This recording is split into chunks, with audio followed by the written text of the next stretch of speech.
C'est toujours un réel plaisir de vous retrouver sur Medi 1 TV Afrique dans le cadre de votre émission Génération News, l'émission qui prend à cœur toutes les problématiques liées à la jeunesse. Votre émission Génération News, vous le savez, scindée en deux parties. La première sera consacrée à un vilain défaut qui s'est installé chez nous quand nous étions plus jeunes et même aujourd'hui. Il s'agit de la tricherie. Pourquoi aujourd'hui les élèves trichent à l'école? On en parle en première partie d'émission. La deuxième, elle, sera consacrée à un autre défaut. Il s'agit évidemment de ce côté qu'on a pour habitude de détester les matières à l'école, français, mathématiques ou d'autres matières. Comment aujourd'hui nous forcer à aimer une matière à l'école? On en parle évidemment en fin d'émission. Et pour décortiquer toutes ces thématiques sur ce plateau, j'ai le plaisir de recevoir Pascal. Vous êtes formateur en développement personnel. Merci d'avoir répondu à notre invitation. Merci à vous. Nous avons également l'honneur de recevoir pour la première fois sur ce plateau de Génération News Arnaud. Vous êtes journaliste, toujours un plaisir de vous recevoir sur le plateau. Le plaisir partagé. Plaisir partagé évidemment pour un habitué du plateau de Génération News, Nathan, étudiant au management des affaires. Bienvenue chez toi, tout simplement. Merci Régis. Et nous allons terminer cette phase de présentation avec la seule femme du plateau, Doni, étudiante en droit. Merci d'avoir répondu à notre invitation. Merci à vous. Les amis, nous allons parler de ce vilain défaut, considéré comme tel en tout cas, et pour d'autres, c'est considéré comme du génie. On parle de la tricherie. Nathan, pourquoi aujourd'hui les élèves trichent-ils? Alors, il faut comprendre le comportement des étudiants et des élèves, évidemment. En ce qui concerne la tricherie, moi je dirais que les élèves trichent parce qu'ils n'ont pas confiance en eux, déjà, la première chose. Un autre élément, c'est qu'ils ne voient pas le défaut comme étant un défaut. Ils se disent que c'est un complément à leurs limites.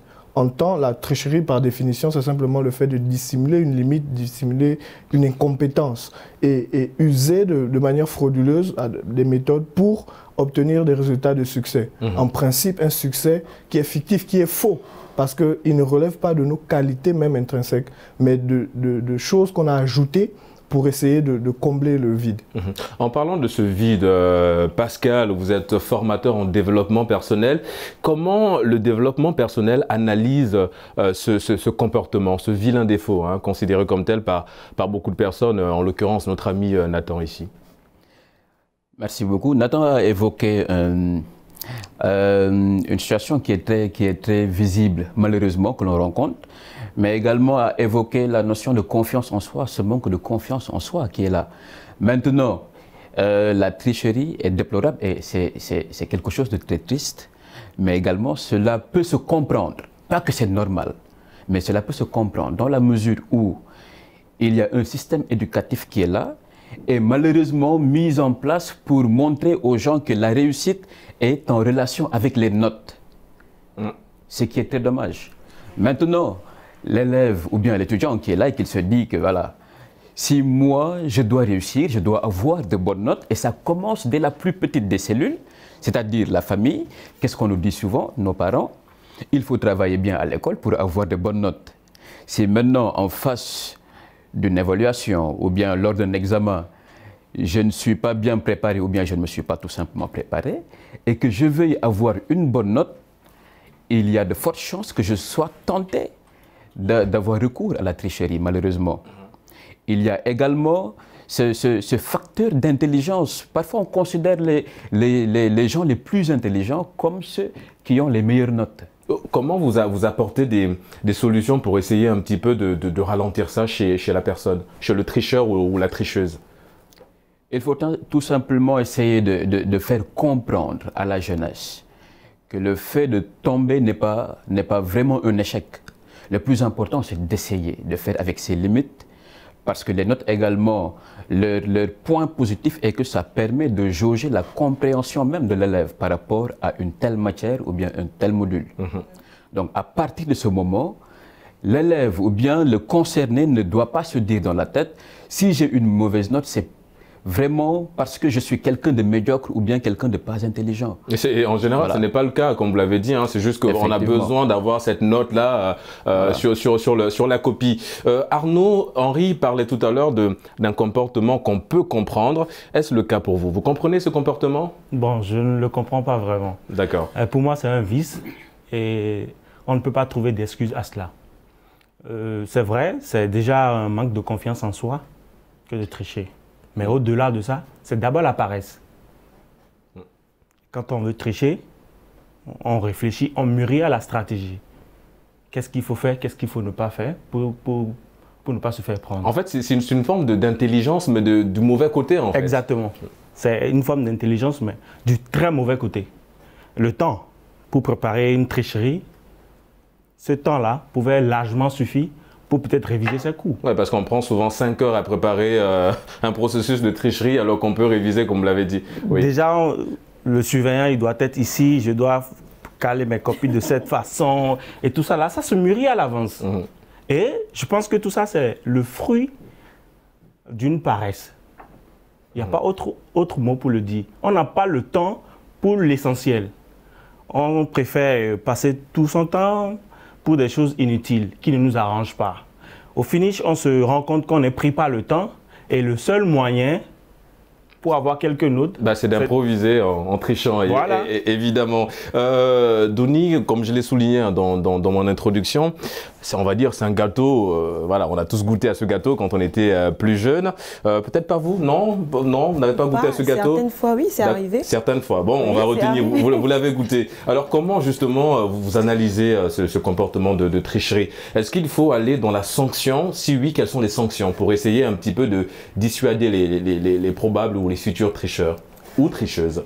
Oui, pour la sanction, mais pas de grosses sanctions en fait. Parce que quand on nous donne de grosses sanctions, ça peut nous déstabiliser fortement.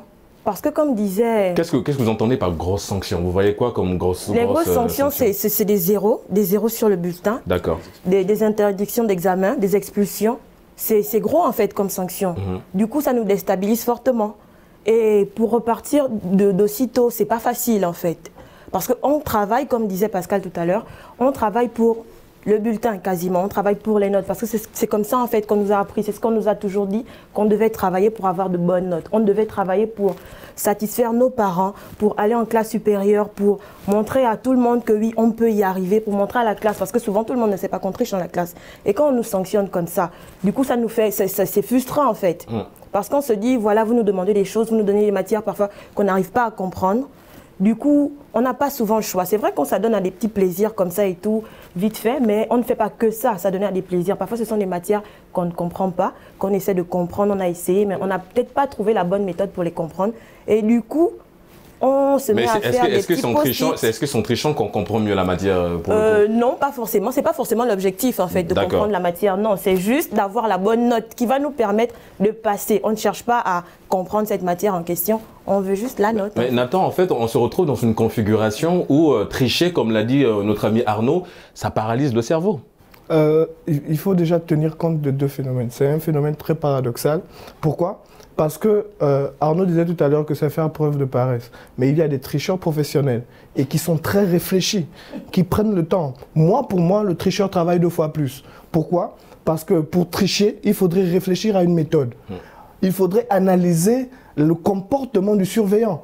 Il faudrait surveiller le surveillant. Le tricheur ne fait pas que composer comme les autres. Il surveille le surveillant pour pouvoir mettre en place sa stratégie. Non seulement il étudie l'environnement de la salle de classe, il étudie aussi même l'environnement parce qu'il y en a, moi j'ai été surveillant, je suis surveillant dans une moindre mesure. Mais justement, comment ça se passe? Vous avez déjà décelé, attrapé des tricheurs? Oui, j'en ai attrapé. D'accord. Maintenant, comme disait Doni tout à l'heure, il y a la sanction. Quelle sanction est favorable? Il y a la possibilité d'arracher l'élément de tricherie ou de coincer la personne pour qu'elle ne soit plus en mesure de tricher, dans une moindre mesure, avertir. Maintenant, s'il y a récidive, il y a la possibilité d'aller à une sanction plus grave. Au fur et à mesure, je pense que les sanctions doivent être graduelles, d'accord? Et que les sanctions doivent aller de la moins difficile à la plus lourde. Mais la plus lourde des sanctions, pour moi, c'est la position de honte. Parce que le tricheur se retrouve dans une situation de honte lorsqu'il est découvert. C'est déjà la plus grande des sanctions. Oui, mais la honte, Pascal, est-ce que c'est vraiment, on va dire, l'élément par excellence pour un petit peu freiner, dissuader nos amis de tricher? Parce que malgré cette honte, hein, évidemment, il y en a qui reprennent l'activité derrière. Est-ce que c'est vraiment l'outil aujourd'hui? La honte, non. Mais surtout, ce manque d'estime de soi et de confiance en soi. Parce qu'il y en a qui sont tellement fiers et qui ne vont pas se mettre à tricher. Voilà. Il y en a d'autres parce que la honte vient après. Surtout lorsqu'on se fait prendre. Surtout. Voilà, parce qu'en tant que professeur également, il arrive de devoir superviser ou bien de devoir surveiller des contrôles ou bien des examens. Mais avant tout, on doit commencer, comme l'a si bien dit Nathan, par la sensibilisation. Et la sensibilisation ne doit pas attendre le jour J, le jour de l'évaluation ou bien de l'examen. C'est bien avant, lors des cours, voilà. Et ensuite, avant de commencer les épreuves. Ouais, parce mais que tout ça, cela part d'une mauvaise perception. Oui, parce que c'est un point, Arnaud, que malheureusement, beaucoup d'établissements, en fait, en général, c'est un processus qu'on commence, on ne va jamais au bout de cette idée, sensibiliser les jeunes à éviter ces actes de tricherie. On a beaucoup plus l'impression que les chefs d'établissement sont dans la sanction, c'est-à-dire on attrape, on sanctionne, mais on n'est pas dans la prévention, dans le sens où il faut évidemment sensibiliser. C'est un truc qu'il faut corriger aujourd'hui, Arnaud? Exactement, il faut corriger cela. Je pense qu'en amont, il faudra sensibiliser, ce que nous ne faisons toujours pas. L'autre chose, il faut quand même comprendre que l'évaluation, ce n'est pas uniquement pour des notes. Si dans une salle de classe, on fait une évaluation, ça permet au professeur également de s'auto-évaluer, de voir jusqu'à quel point est-ce que son cours est compris. Maintenant, si on tolère de ces dérapages, c'est que la formation est biaisée. Le professeur pense que son cours est compris, alors que ce n'est pas le cas. Ça n'avantage pas, à la limite, ça n'avantage pas les élèves. Maintenant, revenant sur la question des sanctions, je pense quand même qu'il faut aller avec la mesure forte pour décourager. Les élèves que nous avons été, nous avons été très téméraires. Si ce n'est que la petite honte, on m'arrache la copie, et tout du genre, ce n'est pas suffisant. Oui, parce qu'il y en a qui reprennent derrière, hein, donc ouais, je parie qu'ici, sur ce plateau, nous avons fait des classes où on sait que tel et tel, ce sont des grands tricheurs. Eux, ils sont là pour ça. On les connaît. Ils sont réputés tricheurs. Mais ces gens-là, vous pensez que lui prendre la copie ou bien le surveiller à ce qu'il ne triche pas, c'est possible ça là? Non. Vous lui flanquez un bon zéro, il sort du jeu. Ouais. Et ça, c'est d'exemple aux autres. C'est vrai qu'elle paraît un peu forte, mais ça ne sera pas la seule note de l'année. Il aura, s'il sait comprendre, il aura la chance de se rattraper. Maintenant, vouloir y aller avec la souplesse, tout ça là. Bon, est-ce que ça va régler le problème? Non, je pense que c'est une méthode aussi, Nathan, je viens à toi, c'est une méthode aussi que, évidemment, Pascal, toi en tant que formateur en développement personnel, tu es dans cette démarche, c'est-à-dire au lieu de sanctionner, c'est comprendre et mettre en place une démarche de communication avec la personne, essayer de pénétrer l'esprit même du tricheur et de comprendre pourquoi il est dans cet état d'esprit. Exactement, exactement. Malheureusement, ce qui manque toujours en relation avec la sensibilisation, c'est le suivi. C'est le suivi, mais également le manque de connaissance de ces sujets. Parfois, les professeurs, ils n'observent pas. Il y en a même, ils ne savent même pas si les élèves sont en train de suivre ou bien s'ils sont tout simplement intéressés. Oui, parce que loin de vouloir tirer à boulet rouge sur nos enseignants, mais il y en a qui viennent, évidemment, qui font juste leur cours et qui ne cherchent pas à comprendre si derrière la leçon était très bien ou mal perçue par les élèves. Alors, Donny, je reviens à toi, évidemment, en attendant dans quelques minutes. Donny, il y a une phrase, une citation qui a été balancée par un jeune étudiant, que évidemment je tairai le nom, qui me disait en préparant cette émission que tricher, c'est la science qui nous permet de se souvenir quand on a tout oublié. Vous partagez évidemment cette assertion, non ou pas? Comment vous analysez cette assertion? Mais déjà c'est considéré comme une science, donc oui, comment vous voyez? Le fait que ce soit considéré comme une science, je crois que c'est un peu trop dire, mais ce qui est sûr, c'est que ça nous permet de nous rappeler quand on a tout oublié, parce que quand on a le post-it et tout juste à côté de nous et qu'on est devant la feuille et on a tout oublié ou on ne savait pas du tout, parce qu'il faut le dire, des fois on ne savait pas. Parce qu'on a juste recopié et tout, on n'a pas révisé en fait. Donc oui, cette assertion, elle est quand même assez juste. Mais bon, le fait que ce soit une science, c'est quand même abusé. Oui, évidemment, quand même abusé. Mais ça, c'est une justification en fait. C'est pour se justifier en disant que voilà, on n'a pas le choix, on triche, ça nous aide, ça nous permet de faire quelque chose de bien. Mais je ne suis pas totalement d'accord avec cela. On a parlé de responsabilité. Je reste avec toi, Donny. Notre ami Henri a parlé de responsabilité, justement. Mais qu'en est-il des parents par rapport à ça? C'est-à-dire, on parle de sanctions. Arnaud a insisté sur le côté sévère et non caressé dans le sens du poil. Mais qu'en est-il de la responsabilité des parents par rapport à ça? Déjà, quand on apprend que notre fils ou notre fille a triché, que faut-il faire en tant que parent et comment éviter ça en tant que parent? Selon vous, évidemment, vous n'êtes pas parent, mais comment éviter ça? Une chose est sûre, c'est qu'en apprenant que son enfant a eu à tricher, on a forcément honte. On n'aime pas, on n'aimerait pas savoir que notre fils a triché ou volé, tout ce genre de choses. Déjà, c'est une situation honteuse. Donc, je crois qu'en tant que parent, il faut parler, il faut discuter avec son enfant, demander pourquoi il a eu à tricher, parce qu'on ne triche pas seulement parce on était paresseux, on était fatigué ou on a eu envie de faire autre chose. Non, on triche parce que parfois on n'a pas compris la matière. Il disait tout à l'heure que les profs veulent évaluer si les élèves ont bien compris et tous les étudiants et tout ce qui va avec. Mais ce n'est pas seulement qu'au moment de l'évaluation en fait qu'il faut voir ça. Il faut voir ça d'abord en amont, pendant le cours, en classe. Pas seulement se contenter de donner le cours, de venir dicter et tout ce qui va avec. Non, on ne fait pas ça seulement comme ça. Il y a des profs, des maîtres et des maîtresses qui le font et qui l'ont toujours fait, qui ne prennent pas le temps d'abord pendant le cours de s'arrêter, interroger les élèves ou les étudiants pour savoir s'ils ont bien compris, pour discuter avec eux pendant le cours. C'est aussi à ce moment-là que cette sensibilisation aussi pourrait se faire en disant que voilà, je souhaite savoir si vous avez bien compris pour vous éviter de tricher, parce que ça ne sert à rien de tricher pendant l'examen, parce que vous allez tricher, c'est que vous n'avez pas compris. Vous allez oublier tout ce que vous allez recopier pour tricher, et ma matière, en fait, vous ne l'aurez pas comprise, en fait. Et vous ne pourrez pas faire quelque chose d'autre avec ça demain. Vous allez tricher pour l'examen, mais après l'examen, quand on sort de la salle, c'est fini, en fait, on a tout oublié. Exactement. Pour revenir aux parents, excusez-moi, pour revenir aux parents, la seule chose à faire, c'est, oui, les sanctions aussi. À la maison, on peut nous priver de petites choses. Et ouais, de téléphone, voilà, de téléphone, de sorties, ou encore de certains plaisirs, en fait, qu'on pourrait avoir comme ça au cours des repas et tout ce qui va avec. Mais c'est aussi le dialogue. Le dialogue, faire comprendre à l'enfant que ce n'est pas bien, c'est quelque chose de honteux et qui ne va pas forcément nous servir, en fait. Parce que quand on commence à tricher à l'école, à l'université, on peut finir par arriver avec ça plus loin, en fait, au travail. Et oui, voilà, ça devient plus grave. On va revenir sur ce point. Nathan, je te laisse terminer. Alors, je voulais insister sur quelque chose. Il y a deux catégories de tricheurs. D'accord? Il y a les tricheurs qui usent de manière frauduleuse. D'accord? Pour moi, il y a des personnes qui usent de moyens frauduleux pour obtenir des notes. Mais il y a aussi la personne qui travaille, par exemple, seulement pour obtenir de bonnes notes. Pour moi, c'est aussi une personne qui triche.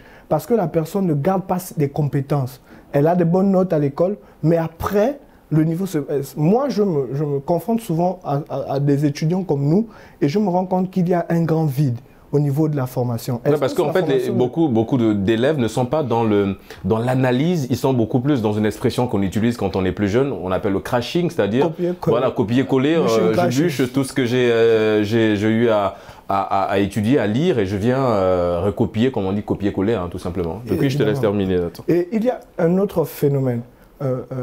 Monsieur Pascal parlait tout à l'heure de suivi. C'est très fondamental. Les grandes écoles, les vraies écoles, prennent le soin de prendre des psychologues pour évaluer les étudiants, étudier leur comportement. Et c'est ça, c'est très important. Donc, il faut aussi faire ce suivi-là pour comprendre le comportement des étudiants, aussi pour sensibiliser simplement.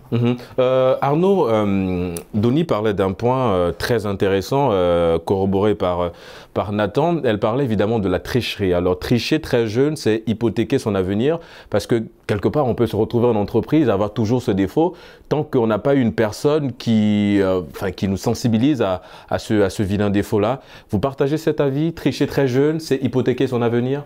Oui, je partage entièrement ce point de vue-là. Par contre, je ne suis pas totalement d'accord avec elle sur quelques détails. Nous sommes preneurs, dites-nous. Les parents à la maison, combien de parents sont au courant que leur enfant a triché? C'est vrai, il y a des parents qui reçoivent des convocations. Moi, par exemple, pas que j'ai été tricheur, non, mais mes parents n'ont été jamais convoqués à l'école. Jamais. Je n'ai pas eu de grand frère, je suis resté seul dans l'établissement jusqu'à finir. Mes parents n'ont jamais mis pied là. S'ils doivent venir, c'est peut-être pour régler la contribution et repartir. On voit que la contribution de l'école avec la tricherie, la relation parents-établissement déjà n'est pas établie en fait. Ça, c'est un problème. Ouais. Voilà. C'est le problème souligné par notre ami Henri. Oui. Autant que nous sommes, ça, c'est un problème du système. Normalement, pour ce qui devait être fait, les parents devaient être en étroite collaboration avec l'école pour suivre. Combien de parents aujourd'hui suivent leurs enfants à l'école? Point d'interrogation. Ouais, c'est parce qu'on a des parents super occupés aussi. Hein. Pour moi, le seul moyen pour permettre aux parents de savoir que son enfant a triché, c'est le zéro là, d'où est-ce que tu sors ça? Il faut chercher à savoir. Mais ça peut peut-être parce qu'il n'a pas compris la matière aussi. Non, mais parlant de compréhension, dans une salle de classe, vous avez différents types d'élèves. Il y en a qui comprennent sur place. Il y a d'autres qui, c'est à la maison, en relisant le cours, qui comprennent. Il y a d'autres qui, c'est en faisant des exercices, qui comprennent. Mais l'enseignant qui dispense son cours, vous avez compris, on avait comme pour habitude de dire oui parce qu'on était pressé de sortir. Ouais. Donc, l'enseignant, on lui dit oui, lui, il continue son cours. Après tout, il a un quota horaire à dérouler et lui aussi, il a envie de vite finir, d'aller faire autre chose. Donc, de ce point de vue, le diagnostic n'est pas bien fait. Maintenant, sensibiliser, oui. Il faut d'abord surprendre la personne avant de sensibiliser. C'est ce qui se fait, puisque dans nos écoles, combien suivent les élèves psychologiquement? Il n'y en a presque pas. C'est après l'acte maintenant qu'on pense sensibilisation. Donc, si je te suis, mon cher Arnaud, avec ce phénomène de la tricherie à l'école, le diagnostic, il n'est pas bon, mais les médecins restent suspects aussi, en l'occurrence le professeur et les élèves, les tricheurs? Je pense que parlant de tricherie, le mal est bien profond. Il faudra toucher à plusieurs aspects de la chose avant de prétendre résoudre cela. Parce que c'est une responsabilité partagée. L'élève ou l'étudiant qui arrive à établir la tricherie comme science, pensez-vous que lui, il est prêt à laisser la tricherie? Non, ce n'est pas possible. Oui, évidemment, définir la tricherie comme une science. Une science? Vous pensez que lui, il est prêt à abandonner cette pratique? Non. Peut-être qu'il a juste dit comme ça aussi. Henri, je vous laisse parler. Henri, allez-y. Moi, je voudrais venir en appoint à Denis, parce que quand on parle de la plus petite des cellules de la société, la famille, il y a une responsabilité personnelle, lui. Quand Arnold dit que ses parents n'ont jamais été convoqués, mais il y a déjà une prise de conscience qui est mature et à saluer. Mais maintenant, le cas de Arnold n'est pas le cas de tout le monde. Il y a également la responsabilité parentale, dans la mesure où est-ce que les parents devraient attendre d'avoir une convocation pour maintenant essayer de voir pourquoi leur enfant a triché, etc., etc. Est-ce qu'il y a un contrôle en amont déjà? Est-ce qu'il y a un contrôle? Parfois, cela manque. Malheureusement, on attend les notes. La raison pour laquelle on dit que voilà, il faut travailler bien pour avoir de bonnes notes. Est-ce que c'est la bonne perception? Cela peut être erroné d'une part. Mais maintenant, d'autre part, s'il n'y a pas de contrôle de la part des parents pour accompagner leur enfant, pour savoir si vraiment leur enfant a le niveau par rapport à une telle matière, c'est sûr et certain qu'il y a des chances qu'il y ait problème. Voilà. Avant d'en venir maintenant à la pédagogie de l'enseignant, avant d'en venir également au suivi de l'établissement, il y a beaucoup de paramètres à revoir en compte. La pédagogie de l'enseignant. Je m'accroche à cette phrase de notre ami Henri. Nathan, est-ce que le taux élevé des tricheurs dans une salle conditionne ou bien définit quelque part aussi le niveau d'enseignant? Ça dépend. Le tricheur triche dans quel module, par exemple? Supposons qu'on prend un module de, je ne sais pas, de management des affaires et on se retrouve dans une salle avec une vingtaine de tricheurs. Qu'est-ce que ça renvoie, je veux dire, en ce qui concerne l'enseignant lui-même? C'est soit la matière n'a pas été bien comprise, c'est quoi le message derrière que ça renvoie? Ça traduit deux choses. Déjà, l'insuffisance des étudiants, mais aussi un manque de suivi de l'enseignant lui-même en ce qui concerne son module. Et donc, pour combler ce gap, évidemment, il faudrait qu'on sensibilise non seulement, mais aussi qu'on prenne le soin de signaler ce problème-là. Parce que là, ça devient un problème. On a une salle d'étudiants où la majorité triche. Et dans un module, il faudrait que l'établissement convoque l'enseignant pour essayer de comprendre ce qui se passe. Ouais, et c'est très fréquent malheureusement aujourd'hui dans les salles d'examen à l'université. Il y a plein de tricheurs, même pendant les examens, c'est-à-dire le baccalauréat par exemple, on retrouve beaucoup de tricheurs. Nathan, tu le soulignais tout à l'heure, tu es surveillant des salles d'examen en ce moment. Quels sont les outils qui te permettent de détecter le tricheur? D'accord, je pouvais dire déjà que la première chose que le tricheur fait, c'est de surveiller le surveillant. Or, le surveillant est là pour surveiller l'étudiant.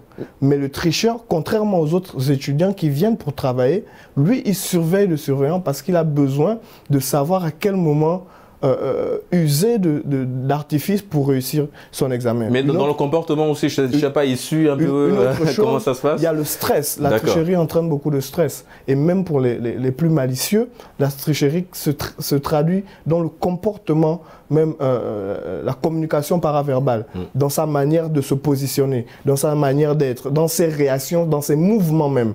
On sent que la personne se sent coincée, crispée, parce que la personne a peur que son élément de triche soit découvert. Donc la personne est dans une attitude de... La personne n'est pas en aisance en fait, c'est ça le mot. La personne n'est pas aisée. La personne n'est pas aisée, c'est l'heure pour nous de marquer une courte pause. Les amis, on se retrouve dans une poignée de minutes pour la deuxième et dernière partie de votre émission Génération News. A tout de suite sur Média TV Afrique.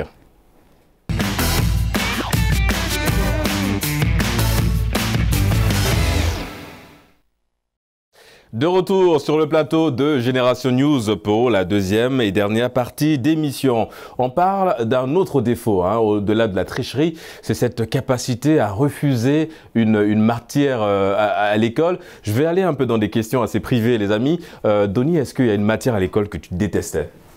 Une matière que je détestais, je ne vais pas forcément dire que je la détestais, mais je crois que c'était les maths. Les mathématiques? Oui, je pense qu'on a tous eu des problèmes, ou beaucoup d'entre nous ont eu des problèmes avec les mathématiques. Nathan, c'était le cas pour toi, les mathématiques? Moi, j'ai eu 2 cas. D'accord. Parce que j'ai été très bon en mathématiques jusqu'en 3e, par exemple. Et quand je suis arrivé en seconde, j'ai remarqué un dysfonctionnement dans le système éducatif. Le dysfonctionnement, c'était lequel? C'était le fait que les professeurs de mathématiques dans notre pays à l'époque se contentaient de venir dispenser le cours pour que les élèves fassent les cours de soutien après. Donc l'objectif n'était pas de nous faire comprendre le cours, mais que nous puissions voir la matière compliquée pour pouvoir aller payer ensuite les cours de soutien. Et moi, en personne assez intelligente, je me suis dit, je n'ai pas forcément besoin des mathématiques pour réussir. Et j'ai pris une décision. J'ai dit que je vais considérer les mathématiques comme n'étant pas dans les matières que je vais travailler. Et j'ai foncé comme ça jusqu'en terminale, jusqu'au point où mes professeurs de mathématiques me détestaient. Parce que je pouvais faire... ça arrive à ce stade-là? Oui, parce que je pouvais faire des moyennes de 13, de 12 en première terminale, mais sans les mathématiques. Et donc, parce que j'avais pris une décision, mais ça, c'était le fruit d'un manque dans le système même éducatif.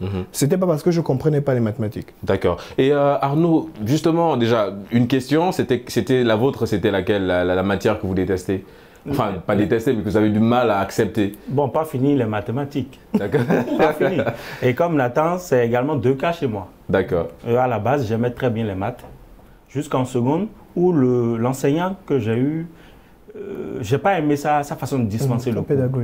Et à partir de là, j'ai perdu l'amour pour les mathématiques. Beaucoup ont du mal avec la philosophie aussi. On dit souvent qu'elle est un petit peu abstraite comme matière, quand on parle évidemment d'argumenter sur un sujet de philosophie. Il y a quelqu'un qui étudie le comportement, c'est toi, mon cher Henri Pascal.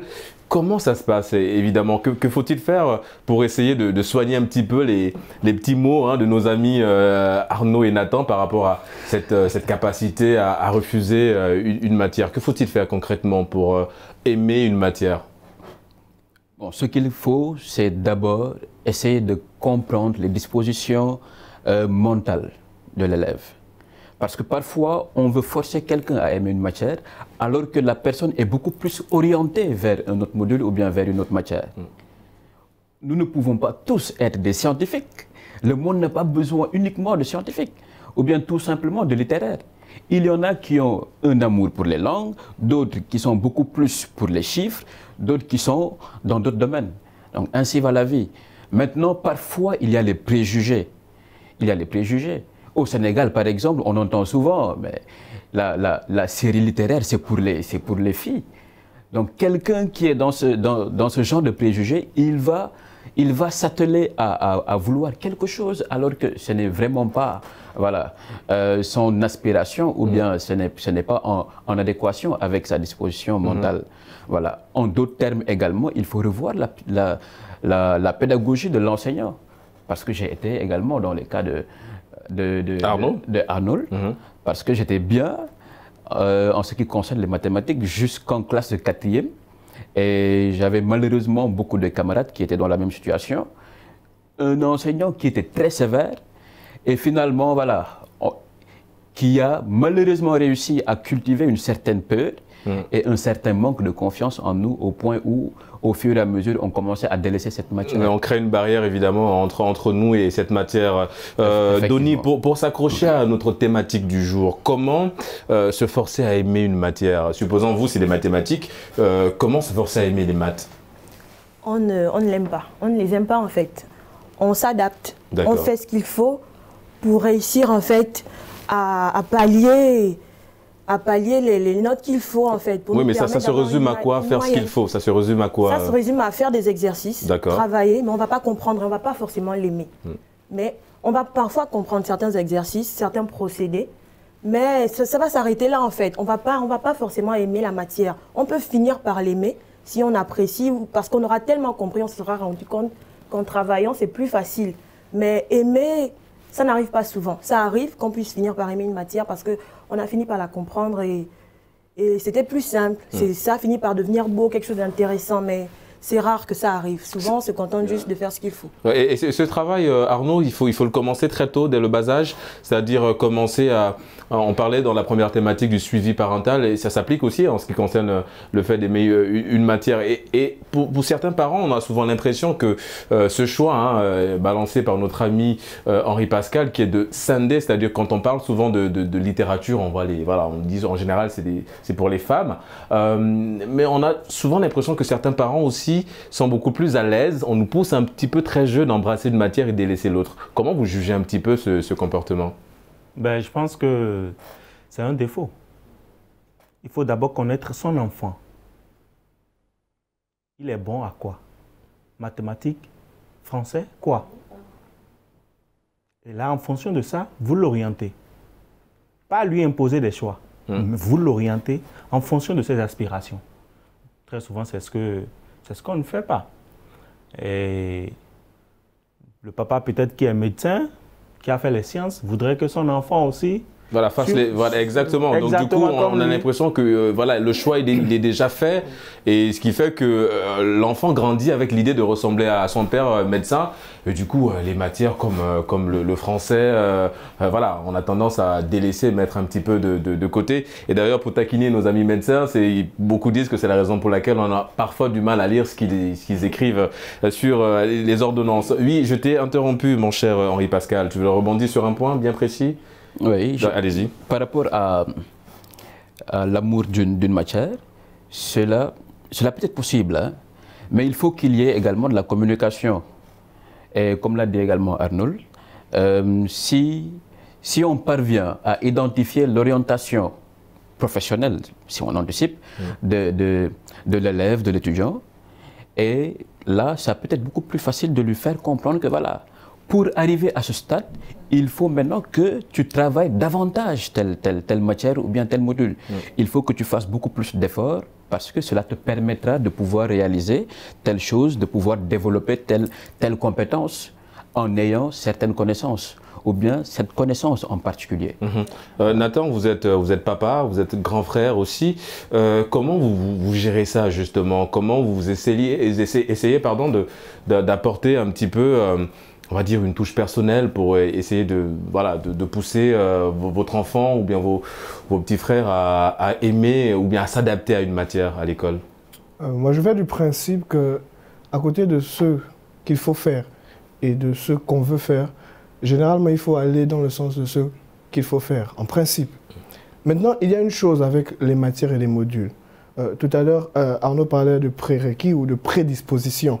Il y a des enfants qui sont intelligents pour comprendre les logiques, donc les mathématiques et les autres sciences. Il y a des personnes qui sont intelligentes pour comprendre la littérature et les langues. Il y a des personnes qui ont une intelligence plus ou moins géospatiale. C'est-à-dire qu'il y a des types d'intelligence. Et c'est aux parents de connaître la personne ou son enfant pour pouvoir le guider vers quelque chose. Il faut aussi prendre en compte le fait qu'on a un problème avec le système même auquel nous sommes confrontés. Nous avons un système français ou encore grec, d'accord, d'études où on veut faire embrasser une multitude de matières, contrairement au système anglo-saxon où les personnes se spécialisent déjà dès c'est ciblé très tôt. C'est ciblé très tôt.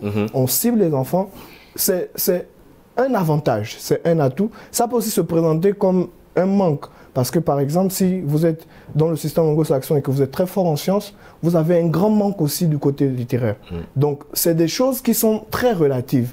Mais en ce qui concerne guider les enfants ou pousser les enfants, moi, si je discute avec ma fille, je dis « Qu'est-ce que tu ne comprends pas à l'école ?» Elle me dit « Ce sont les mathématiques, par exemple. » Il faut savoir pourquoi elle ne comprend pas les mathématiques. Est-ce que son professeur met l'effort, ou son enseignant, ou son maître met des efforts à ce qu'elle comprenne? Je prends le contact de l'enseignant, je l'appelle, je demande comment l'enfant se comporte avec les mathématiques, par exemple. Et après, je peux savoir détecter que là, c'est un problème de volonté ou c'est un problème vraiment de son intelligence n'est pas adaptée à cette science-là. Et après, maintenant, combler le gap. Il y a un dernier point, l'objectif. Où va l'enfant? On a aussi ce défaut chez nous. Notre système ne nous permet pas de savoir même où nous irons, même au niveau licence. Il y a des personnes qui sont en licence qui ne savent pas vraiment où elles vont. Elles ne savent pas quel est leur objectif final dans le monde professionnel. Et ça, c'est aussi un grand problème pour pouvoir se guider vers des matières, en fait. Donny, vous êtes dans cette logique-là. Il y a également un point, on a parlé de ciblage tout à l'heure, évidemment, très tôt. Le processus, il est un peu, en Afrique, on retrouve ce processus aussi, où on a l'impression qu'à partir de la seconde, quand tu fais la première, il y a, au Gabon, par exemple, on parle de première B, A1, A2. Alors la B, c'est tout ce qui veut faire économie. A1, c'est tout ce qui, c'est un mélange entre les scientifiques et les littéraires. Et la A2, c'est uniquement tout ce qui veut embrasser les langues. Est-ce que ça aussi, c'est pas un peu conditionner l'élève? C'est-à-dire que lorsqu'on est en seconde, on se dit les mathématiques, c'est pas mon fort, je vais tout miser sur la littérature pour aller en série A2, par exemple. Est-ce que ça ne conditionne pas quelque part aussi l'élève, Donny? Si, bien sûr que ça nous conditionne. Et c'est aussi un choix qu'on fait d'être conditionné parce que c'est ce qu'on veut en fait. C'est ce qu'on souhaite. On sait déjà qu'on n'est pas bon en maths, donc on n'ira pas en série scientifique. Donc on ira soit vers les langues, parfois ça ne nous intéresse pas et on le sait déjà. Soit on a déjà une idée de ce qu'on veut faire pour ceux qui vont en S, ils veulent devenir peut-être médecin, ceux qui vont en A1 veulent peut-être devenir avocat ou autre chose qui concerne ce genre de métier-là, et ainsi de suite. Donc on est déjà conditionné, on le sait en fait. Après, on ne peut pas se dire que oui, on aurait voulu faire la S. Ça, déjà, quand on sait qu'on n'était pas fort en maths ou en physique. Ouais, parce que la S, c'est tout ce qui est voilà, scientifique pur et dur, comme on dit. Voilà, en fait. Donc, c'est ça. On sait qu'on va là-bas parce qu'on veut aller vers tel chemin et pas vers un autre. Vous avez fait quelle filière, vous? En fait, je veux dire, c'était quoi, A2? Moi, j'ai fait la A1. D'accord, la A1, d'accord. Arnaud, vous êtes journaliste. Vous êtes journaliste. Est-ce que c'est justement la barrière des mathématiques qui vous a poussé à embrasser ce métier? Non? C'est de la patience, simplement? C'est de la passion. D'accord. Et il faut dire qu'à un moment donné, j'ai perdu l'amour pour les mathématiques. Ok. Que j'ai fini par retrouver grâce à ma volonté. Et je pense que ce soit les maths, quelle que soit la matière, tout part d'abord d'une certaine volonté. C'est le remède, la volonté? Oui, c'est la volonté. En toute chose, là où il y a la volonté, il y a un chemin. C'est aussi simple que bonjour. Moi, je ne comprenais pas les maths. Jusqu'en seconde, je comprenais. À partir de la seconde, c'était mort. C'était le divorce. Hein. Oui, carrément, carrément. Seconde, première, c'était dur. Je passais en terminale sans vraiment avoir les outils. Ouais. Les outils. Mais arrivé en première, au moment où je devais aller en terminale, c'est là que j'ai pris la décision d'aller carrément en série littéraire parce que j'étais en série scientifique. C'est vrai, les autres matières, ça allait mieux. Mais à un moment donné, je me suis dit, bon, je ne veux pas passer le bac plusieurs fois. Je vais en série littéraire. Donc en fait, ça a été beaucoup plus un choix par défaut.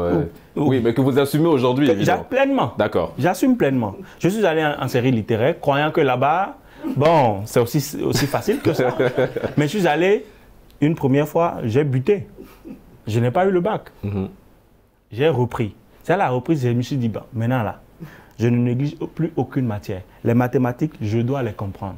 Dieu aidant, ou la chance m'accompagnant. Le prof que j'ai eu, il avait une pédagogie, je ne sais pas. Il jouait en faisant les maths. Et dès que j'ai prêté attention, je me suis dit, ben attention, c'est l'occasion, c'est l'opportunité que la nature m'offre peut-être de comprendre les mathématiques. Ouais, c'est comme ça que je suis revenu sur les rails. Et Donny, c'est ça, pour utiliser l'expression de notre ami Arnaud, revenir sur les rails, il faut avoir une pédagogie ludique pour mieux faire comprendre la matière. Bien sûr, ça aide beaucoup en fait. Quand on est en salle et on est avec quelqu'un qui au moins ne nous met pas dans un truc strict et tout, on a plus envie de rester en cours que de sortir en fait. Et ça arrive beaucoup. Et du coup, on comprend plus facilement. Au lieu du prof qui vient juste écrire, parfois il fait les corrections tout seul. On ne participe pas, on ne rigole pas. C'est sérieux, en fait. Et ça, c'est parfois... Ça donne envie de vite regarder l'heure pour sortir, en fait. Oui, évidemment. Il a tout à fait raison. Il faut déjà que les enseignants arrêtent de mystifier les mathématiques.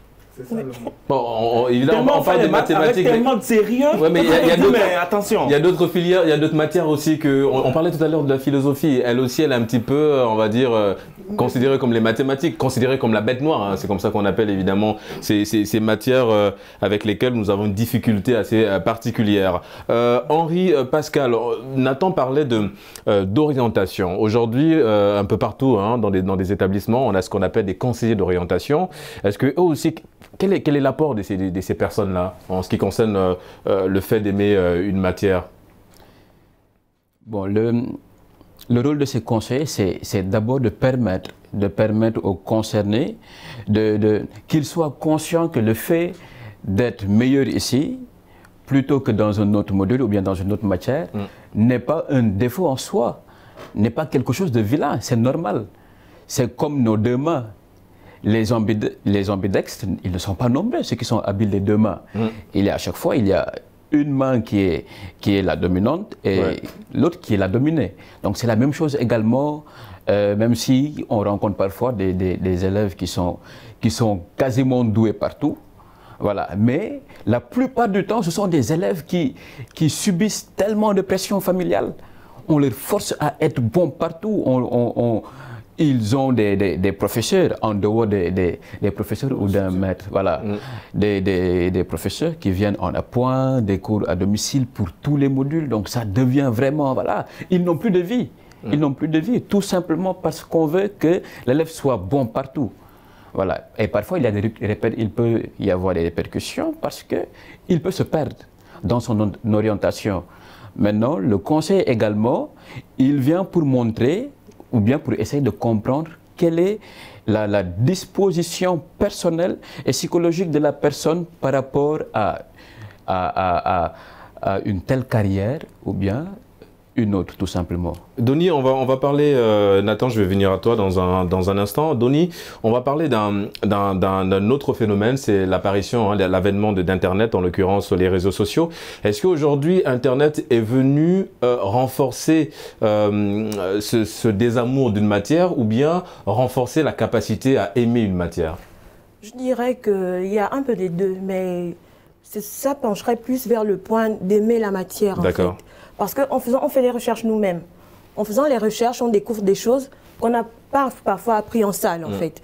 Donc, quand on fait les recherches, on découvre des choses que le prof ne nous a pas dit et tout. Et ça nous intéresse plus. Et ça nous ouvre même encore d'autres fenêtres vers des choses qu'on n'aurait pas pu apprendre en salle, en fait. Donc, on découvre encore une autre matière dans la matière. Et du coup, ça ouvre des fenêtres et ça rend la chose plus intéressante. C'est ce qui nous fait parfois, qui peut nous faire parfois aimer une matière. On découvre parfois des livres, des ouvrages, mais vraiment des choses qui rendent la matière plus intéressante que ce qui se passait en classe, en fait. Donc vous coupez la poire en deux en ce qui concerne Internet. C'est-à-dire, il y a un bon côté, il y a un mauvais côté, mais c'est à l'étudiant d'avoir le juste milieu. Voilà, le mauvais côté, ce serait que ça ne va pas forcément nous permettre d'aimer, ça va juste nous faire en sorte qu'on voit ce qu'on cherche et puis on passe à autre chose, en fait. D'accord. Donc, ce serait ça le mauvais côté. Mais par contre, par rapport à conseiller d'orientation dont il parlait, je voudrais revenir sur ce point. Allez-y. Excusez-moi. Les conseillers d'orientation, pardon, c'est bien, mais ils ne sont pas souvent très présents en salle. On a parlé tout à l'heure du sujet de la tricherie.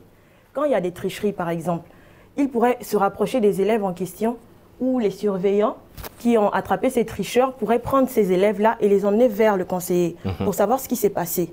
Ils sont là pour ça, je pense bien, ce sont des psychologues.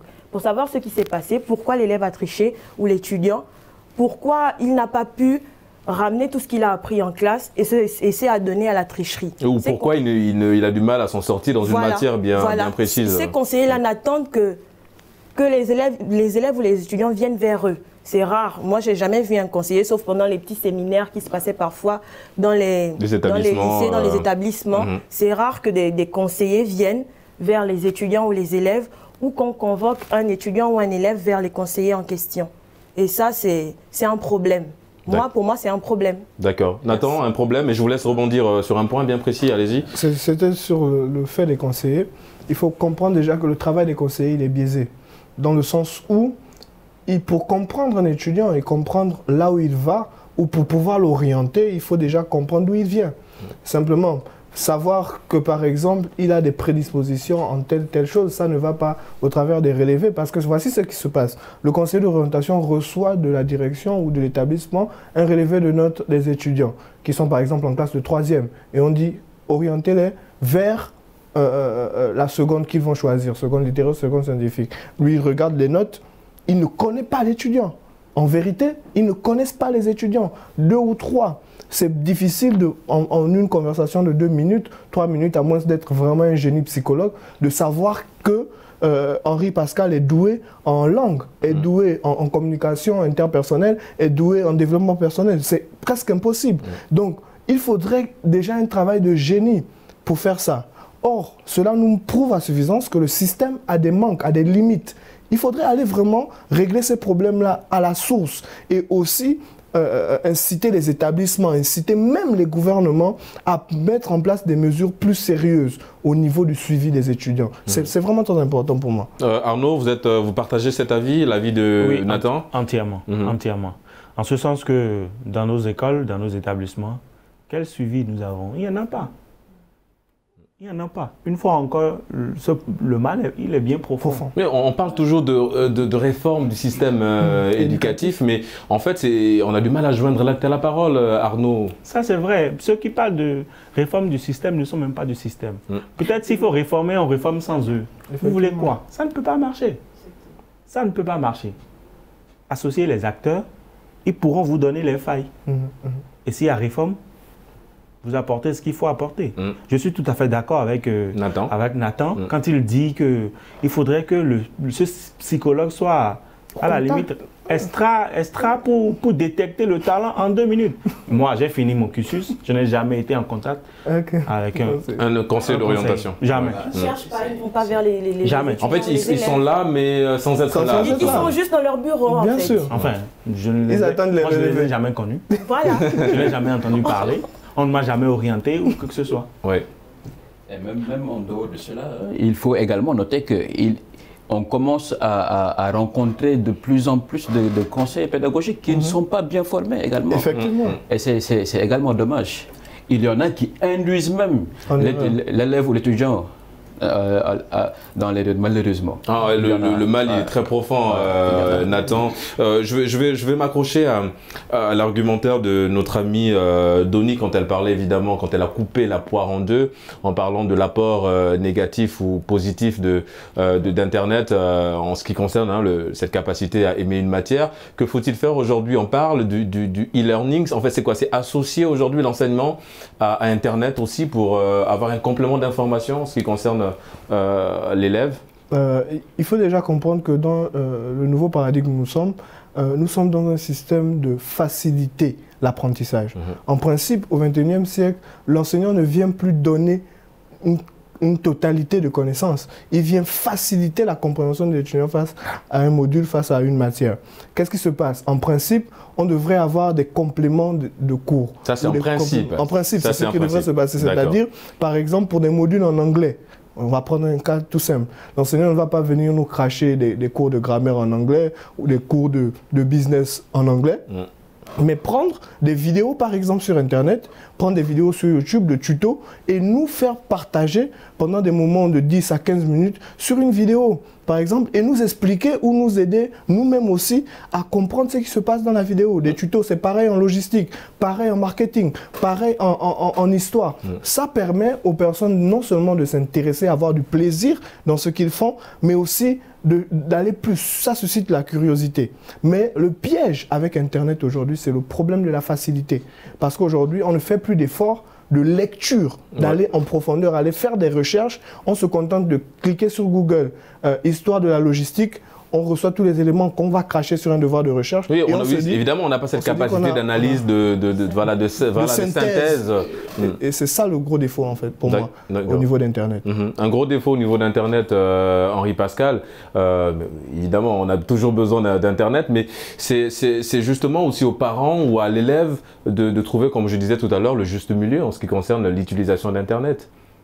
Effectivement, et dans tous les domaines, pas seulement dans le domaine de l'éducation, parce qu'Internet est tellement vaste. On peut vouloir explorer Internet pour trouver des résultats qui concernent la logistique, le marketing, mais ensuite que l'on vire facilement. Voilà. Donc, sans objectif au préalable, je vais me connecter ou bien je vais être en ligne. Si je ne suis pas en mesure vraiment de définir le pourquoi à l'instant T, je suis en train de me connecter, il y a de fortes chances que je rate le coche. Voilà. Donc, c'est important de savoir pourquoi je le fais et qu'est-ce que cela peut m'apporter dans mon propre développement personnel. Voilà. On parle de, Arnaud, on va dire l'apport, l'impact des parents. On ne va jamais dissocier évidemment la responsabilité des parents à celle de l'étudiant. Les parents en général ont du mal aussi à, on va dire, nous aider à aimer une matière. Supposons par exemple que votre bête noire, on va le dire, c'est les mathématiques. Aujourd'hui, grâce à Dieu, ce n'est plus la bête noire. Mais pour les parents qui ont des défauts aussi dans les matières, comment ça se passe ? Les parents, très souvent, bon, enfin, est-ce qu'il faut les prendre pour responsables? Non, mais tous les parents n'ont pas les moyens de suivre, voilà, en fait. de prendre un répétiteur. Moi, je pense que le premier répétiteur de l'enfant, c'est d'abord son parent. Mais si ce parent a du mal en mathématiques, c'est là aussi. Oui, ça fait partie des faiblesses aujourd'hui. Ça fait partie des faiblesses. Parce que si le parent, soit le père ou la mère, si quelqu'un des deux au moins comprend quelque chose, il fait son apport, il a un œil sur son enfant, il sait que mon enfant, il excelle ici, il est bon par là. Maintenant, à partir du moment où ça ne va plus, il est en mesure de dire, si ça ne va pas, c'est qu'il y a un problème. Et diagnostiquer ce problème et apporter des solutions. Et apporter des solutions, évidemment. Les parents que nous avons eux-mêmes ne comprennent pas. Et puis, bon, voilà. Et voilà, en tout cas, c'est un problème assez compliqué, se forcer à aimer une matière à l'école. Merci à vous, les amis. Nous sommes arrivés au terme de cette émission. On remercie Pascal, formateur en développement personnel. Merci d'avoir répondu à notre invitation. Arnaud, journaliste, ça a été un plaisir de te recevoir. On te souhaite évidemment de revenir sur le plateau de Génération News. Nathan, merci. C'est toujours un plaisir, évidemment, de te recevoir sur le plateau de Génération News, étudiant en management des affaires. Et on dit merci à Doni, étudiante en droit, d'avoir participé à Génération News. Et c'est la fin de cette émission. On se donne évidemment rendez-vous samedi prochain pour d'autres thématiques liées à la jeunesse. Et d'ici là, n'oubliez pas, quoi qu'il arrive et quoi qu'il advienne, gardez le sourire en compagnie de nos programmes.